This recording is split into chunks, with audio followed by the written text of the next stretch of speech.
Hey everybody, this is a clip from the latest episode of the Randi Rhodes Show. If you want the full episode, you can watch live on Free Speech TV, Dish Channel 9415, DirectTV 348, Sling, Roku. Mary had a little man. The fault. We believe that all men are created equal. To the magnificent mosaic that is America. From radio beacon to radio beacon. I have a dream today. Change has come to America. Believe me. Knock, knock. Who's there? It's a figment of your imagination. Randi Rhodes Show. Turn up your mind. Every American needs to be concerned about what's happening right now here in Portland, because it's unfortunately coming to your city. It's like a road show on the part of our president, and he's using Portland as his test case. A warning tonight for the rest of the country from the Attorney General of Oregon. She's filed a second lawsuit to force the removal of those feds from the streets of Portland. And when we say feds, what we mean is no name tags, not easily identifiable, militarized, camo-wearing, quasi-secret police force that our friend Steve Schmidt has called federal stormtroopers and jackbooted thugs. Oregon's demanding the feds stop detaining their citizens, in some cases forcing them into unmarked vehicles without telling why they're being arrested. The acting Homeland Security Secretary, Chad Wolf, former lobbyist with no law enforcement experience, who happens to be the fifth person to serve in that job under Trump, he defended the officers' actions in two separate appearances today. I don't need invitations by the state mayors or state governors to do our job. We're going to do that whether they like us there or not. That's our responsibility. Police officers are not stormtroopers. They are not the Gestapo, as some have described them. That description is offensive, it's hyperbolic, and it's dishonest.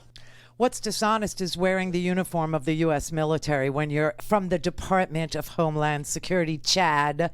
Real soldiers do not beat up mothers. Real soldiers don't beat up U.S. citizens. Real soldiers don't attack U.S. citizens.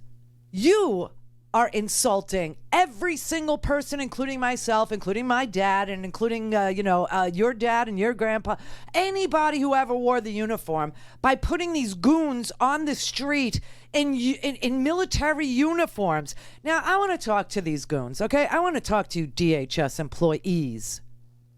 You signed up to fight Al-Qaeda. And somehow you now find yourself on a street in downtown Portland shooting rubber bullets at a naked woman doing ballet poses in the middle of the road. And if I asked you why, your only answer would be Donald Trump. You better get a grip. Because you're a traitor to your uniform. You're a traitor to my uniform. You're a traitor to this country.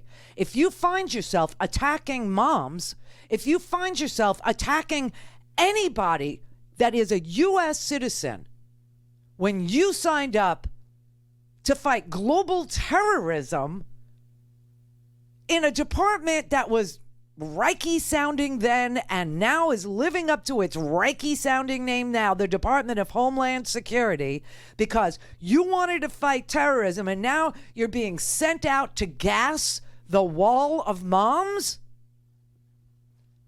Well, it's no wonder you won't put your name on your uniform. It's no wonder you hide your identity. I wouldn't put my name on that activity either. You better learn how to just say no.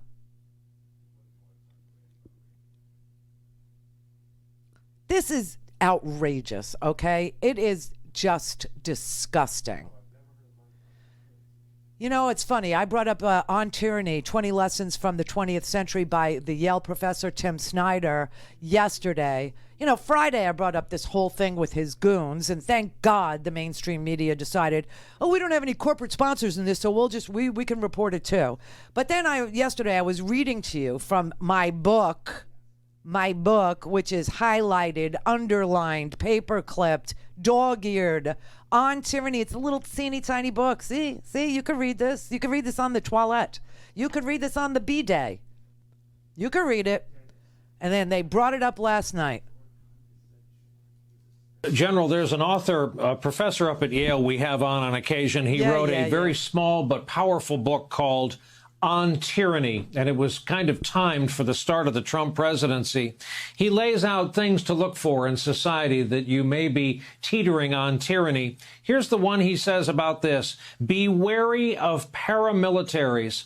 When the pro-leader paramilitary and the official police and military intermingle, the end has come. And, General, I don't think we're at this point, but a kind of militarized, roving national police force is not what we citizens signed up for.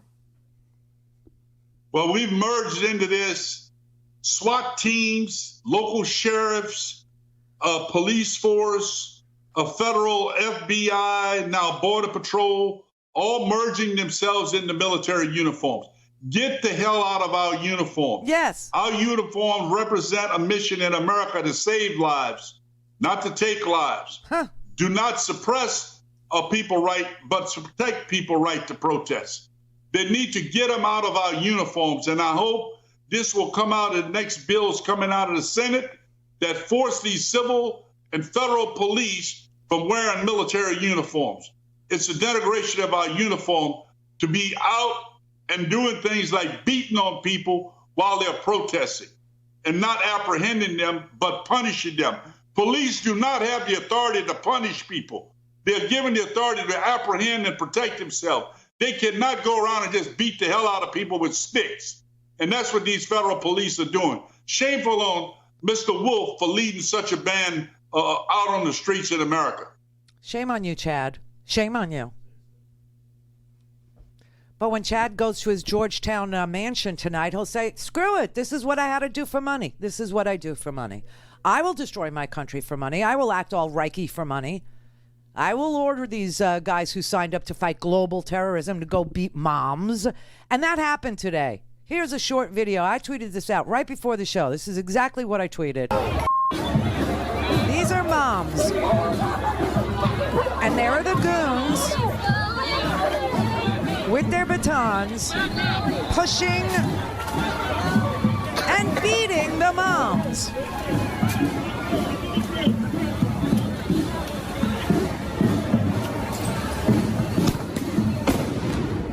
Oh my God.